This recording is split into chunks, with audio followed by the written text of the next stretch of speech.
महाराष्ट्र मुंबई में बीएमसी की Goregaon Mulund link road परियोजना में संजय गांधी नेशनल पार्क के नीचे से 4.7 किलोमीटर का ट्विन टनल का निर्माण किया जा रहा है। इससे सफर का समय 75 मिनट से घट करके मात्र 25 मिनट रह जाएगा। इसके निर्माण की वर्तमान लागत 63,000 करोड़ रुपया है, जो कि आगे बढ़ करके 65,000 करोड़ रुपया हो सकती है। तो अभी क्या है कि ये जो गोरेगांव मुलुंड लिंक रोड का काम है वो थोड़ा सा अभी रुक चुका है, क्योंकि उसमें टेक्निकल इशू आई थी। तो इस वीडियो में हम लोग जानेंगे ये क्या इशू है। अब तो सब कुछ महाराष्ट्र में ठीक चल रहा है, इलेक्शन भी खत्म हो चुका है, सरकार अब आसानी से अपने काम को कर सकती है। तो अब ये प्रोजेक्ट कब तक पूरा होगा, इसका पूरा अपडेट क्या है, आइए जानते हैं आज के इस वीडियो में। नमस्कार साथियों, मैं विकास और आप देख रहे हैं ऑल इंडिया प्रोजेक्ट।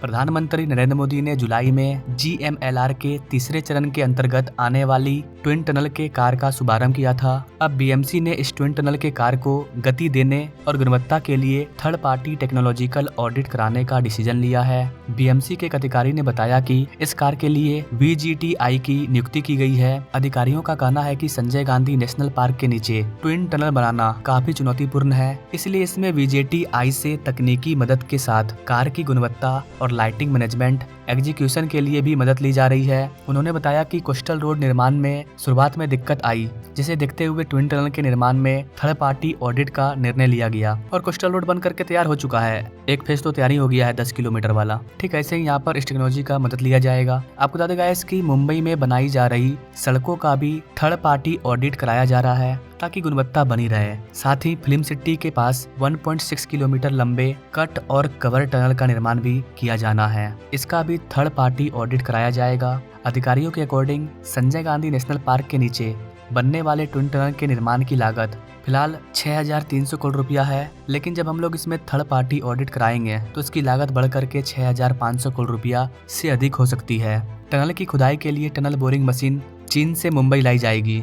जी हाँ गाइस, ये जो टनल बोरिंग मशीन है इसको हम लोग चीन से मंगवा रहे हैं, क्योंकि इस तरह की खतरनाक मशीन अभी भारत में नहीं बन रही है। तो मशीन अभी चाइना से आ रहा है, भारत अभी उतना डेवलप नहीं हुआ है, हम लोग डेवलप कर रहे हैं। एक बार मशीन यहाँ आ जाएगा, मशीन खराब होगा, फिर उसको हम लोग ठीक करेंगे, फिर उसको देखेंगे और देख करके इस तरह का मशीन हम लोग खुद से बनाएंगे। बल्कि एक मशीन बन भी गया है, जहाँ पर चाइना का मशीन काम नहीं आता है वहाँ पर भारत का एक मशीन बनाया गया है, उसका नाम मेरे को याद नहीं आ रहा है, मैं उसको बता दूंगा। उससे हम लोग टनल को खोद रहे हैं। I think USBRL project Jammu Kashmir का जो टनल है वहाँ पर भी हम लोग स्वदेशी टनल बोरिंग मशीन का इस्तेमाल कर रहे हैं। तो हम लोग आगे निकल जाएंगे, इसमें कोई दो मत नहीं है। जिन चीज़ों का जरूरत हमें है वो चीज़ हम बाहर से मंगवा रहे हैं। जैसे कि हम लोग बुलेट ट्रेन जापान से मंगा रहे हैं, अभी बुलेट ट्रेन जापान से आया भी नहीं है, बट भारत में make in India bullet train की चर्चा चल रही है। कंपनी को टेंडर भी दे दिया गया है, कंपनी बनाना भी स्टार्ट कर देगी। भले ही हमारा स्पीड 350 किलोमीटर नहीं पहुंचेगा, बट हम लोग 250 किलोमीटर की स्पीड तक पहुंच जाएंगे। तो जाहिर सी बात है कि हम लोग बुलेट ट्रेन को बना लेंगे और धीरे धीरे इसका जो स्पीड है वो बढ़ता चला जाएगा।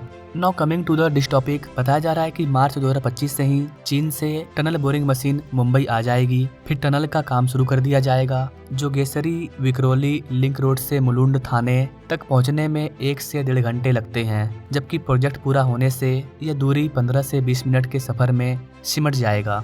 आपको बता देगा इसकी गोरेगांव मुलुंड लिंक रोड इस प्रोजेक्ट के तहत बोरीवली में संजय गांधी नेशनल पार्क के अंतर्गत 4.7 किलोमीटर लंबी और 45.7 मीटर चौड़ी जुड़वा सुरंगें बनाई जाएगी। अप्रोच रोड और अनकनेक्टिंग पहलुओं को जुड़ने से कुल लंबाई 6.65 किलोमीटर हो जाएगी। यह जुड़वा सुरंग जमीन के अंदर 20 से 160 मीटर की गहराई पर होगी। दोनों सुरंगें 300 मीटर की दूरी पर जुड़ी होगी। सुरंग की खुदाई का लगभग 14.2 मीटर व्यास वाले टनल बोरिंग प्लांट यानी कि TBM द्वारा किया जाएगा। सुरंग में आधुनिक प्रकाश व्यवस्था, वेंटिलेशन सिस्टम, अग्नि सुरक्षा प्रणाली, CCTV कैमरा, सुरंग के दोनों ओर नियंत्रण कक्ष आदि का समावेश होगा। सुरंगों के नीचे स्ट्रीम वाटर ड्रेनेज लाइन और भविष्य में जल आपूर्ति के लिए संभावित लाइन जैसे उपयोगिता चैनलों का भी प्रावधान किया जाएगा। सुरंग का निर्माण संजय गांधी नेशनल पार्क सहित आरे, विहार और तुलसी झील की वनस्पतियों और जीवों को नुकसान पहुंचाए बिना किया जाएगा। जी हाँ गाइस, फ्यूचर और नेचर को देखते हुए हम लोग काम कर रहे हैं। ये कनेक्टिविटी सिर्फ ट्रांसपोर्ट का नहीं, बल्कि प्रगति और सामाजिक विकास का भी नया रास्ता बनाएगी। परियोजना के लिए संजय गांधी नेशनल पार्क में कोई भूमि अधिग्रहण नहीं होगा। पशुओं के सुरक्षित आवागमन हेतु पशु पथ का निर्माण किया जाएगा। हर साल करीब 22,400 टन कार्बन उत्सर्जन में कमी आएगी इस वाले प्रोजेक्ट के कंप्लीट होने के बाद। मुंबईकरों को यात्रा के समय और ईंधन की बचत भी होगी, तो एक तरफ उनका पैसा भी बचेगा और दूसरी तरफ उनका टाइम भी बचेगा। तीसरी तरफ वो लोग स्वच्छ हवा में सांस लेंगे और तेजी से आगे बढ़ेंगे।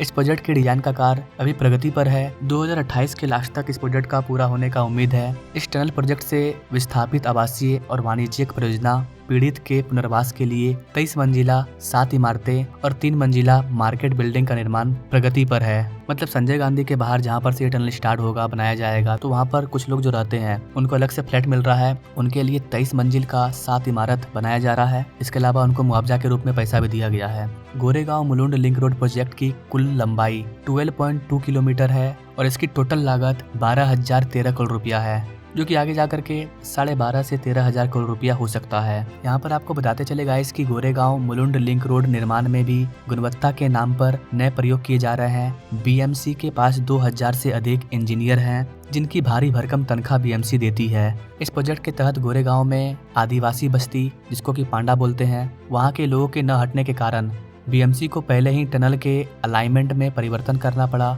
जिससे प्रोजेक्ट की लागत पहले ही करीब 250 करोड़ रुपया बढ़ चुकी है। जी हाँ गाइस, चाहे वो आदिवासी हो, चाहे हम हो, चाहे आप हो, चाहे कोई किसान हो, अगर वो अपना जमीन देना नहीं चाहता है तो सरकार उससे जबरदस्ती जमीन नहीं ले सकती है, क्योंकि कोई एक आदमी नहीं होता है, पूरा का पूरा बस्ती होता है। तो इसके वजह से हमें रूट चेंज करना पड़ता है, जिसकी वजह से हमारा कॉस्ट बढ़ जाता है। इसके अलावा गाइस यहाँ पर अब जो थर्ड पार्टी ऑडिट करने के लिए जो नई टेक्नोलॉजी का इस्तेमाल होगा, उसके वजह से भी इस कॉस्ट में काफी ज्यादा लागत बढ़ने वाली है। करीब 7,000 करोड़ रुपया एक्स्ट्रा खर्च किया जाएगा यहाँ पर। तो प्रोजेक्ट का लागत बढ़ रहा है, लेकिन जब प्रोजेक्ट बनकर के तैयार हो जाएगा तो शायद इससे पूरे भारत को फायदा होगा और बनाने वाली कंपनी भी पैसा कमा पाएगी और लोगों की लाइफ भी चेंज हो जाएगी। इस वीडियो को क्लोज करने से पहले आपका मैं एक कंफ्यूजन दूर करना चाहूंगा। अभी हाल ही मैंने एक वीडियो डाला था जहाँ पर हमने थाने बोरीवली ट्विन टनल के बारे में बात किया था, जिसमें मैंने आपको बताया था कि सरकार बनते इसका काम स्टार्ट हो चुका है और सही में काम स्टार्ट हो चुका है। तो ये जो प्रोजेक्ट है, इसमें करीब 10.5 से 11 किलोमीटर का ट्विन टनल बनाया जा रहा है, वो भी संजय गांधी नेशनल पार्क के नीचे से होकर कहीं गुजरेगा। और अभी जो हम लोग बात कर रहे हैं गोरेगांव मुलुंड लिंक प्रोजेक्ट का, उसमें भी ट्विन टनल को बनाया जा रहा है और वो भी संजय गांधी नेशनल पार्क से होकर कहीं गुजरेगा, बट वो अलग है। और ये जो थाने बोरीवली लिंक रोड प्रोजेक्ट है वो अलग है। तो अगर आपको थाने बोरीवली लिंक रोड प्रोजेक्ट के बारे में जानना है तो सामने अभी वीडियो शो हो जाएगा लास्ट में, और आपको डिस्क्रिप्शन बॉक्स में भी लिंक मिल जाएगा, आप उसको देख लेना। इस वीडियो में मैंने आपको केवल गोरेगांव मुलुंड लिंक प्रोजेक्ट का लेटेस्ट अपडेट के बारे में बताया है। लेटेस्ट अपडेट में भी सिर्फ मैंने आपको टनल के बारे में बताया है, इसके बाहर अभी और भी कई सारे सेक्शन हैं। जैसा कि मैंने आपको बताया, थाने बोरीवली ट्विन टनल प्रोजेक्ट अभी नया है, हाल ही में से लॉन्च किया गया है, लेकिन जो गोरेगांव मुलुंड लिंक प्रोजेक्ट है उस पर बहुत ही पहले से काम चल रहा है। इसकी टोटल लंबाई 12.3 किलोमीटर है, जिसमें से 4.7 किलोमीटर का ही ट्विन टनल है, जो कि संजय गांधी नेशनल पार्क से होकर के गुजरेगा। ये प्रोजेक्ट भी वेस्टर्न एक्सप्रेसवे को ईस्टर्न एक्सप्रेसवे से जोड़ेगा। आपको बता देगा इसकी Goregaon Mulund link road project का काम 4 फेज में बांट करके चल रहा है। पहले फेज में लाहौर रेलवे स्टेशन के ऊपर से एक आरओबी का निर्माण किया जाएगा। दूसरे फेज में ईस्टर्न और वेस्टर्न दोनों सबब के बीच में रोड को बनाया जाएगा। इसमें 3+3 लेन का एलिवेटेड रोड भी शामिल है। इस वाले प्रोजेक्ट का जो तीसरा फेज है, इसी फेज में संजय गांधी नेशनल पार्क के अंदर 3+3 लेन का करीब 4.5 किलोमीटर का ट्विन टनल शामिल है। ये टनल गोरेगांव में फिल्म सिटी को कनेक्ट करेगा। और इसका जो चौथा फेज है, उसमें ईस्टर्न और वेस्टर्न सबब के मुलुंड और गोरेगांव के एक तरफ जो वेस्टर्न एक्सप्रेसवे है और दूसरी तरफ जो ईस्टर्न एक्सप्रेसवे है, उन दोनों जगहों पर फ्लाईओवर का निर्माण किया जाएगा।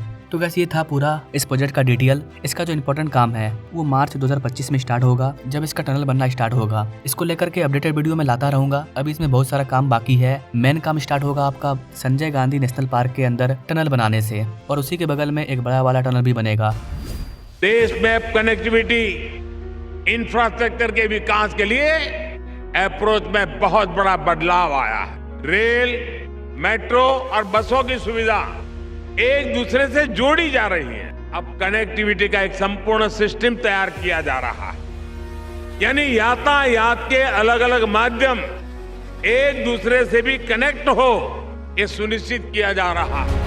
जैसा कि मैंने आपको बताया है कि महाराष्ट्र में सरकार चेंज नहीं हुई है, तो हर एक प्रोजेक्ट का काम फर्स्ट क्लास चल रहा है। चीन से मशीन आते ही इसका काम स्टार्ट हो जाएगा। और उधर थाने बोरीवली का भी काम स्टार्ट हो जाएगा। बाकी आप इस प्रोजेक्ट के बारे में क्या कहना चाहेंगे? संजय गांधी नेशनल पार्क के अंदर दो बड़े प्रोजेक्ट पर काम चल रहा है। आपको क्या लगता है गाइस, ये दोनों प्रोजेक्ट क्या 2030 से पहले ऑपरेशनल हो जाएगा? क्या सोचते हैं गाइस आप इसके बारे में? आप अपने राय कमेंट बॉक्स में जरूर दीजिएगा, क्योंकि आपके एक एक कमेंट से हमें फर्क पड़ता है। मैं आपके हर एक कमेंट को रीड करता हूँ। मैं रिप्लाई नहीं देता हूँ तो कोई और रिप्लाई दे देता है, उसको मैं हर्ट दे देता हूँ। तो कमेंट नाउ। बाकी मिलेंगे हम लोग नेक्स्ट वीडियो में, तब तक के लिए जय हिंद।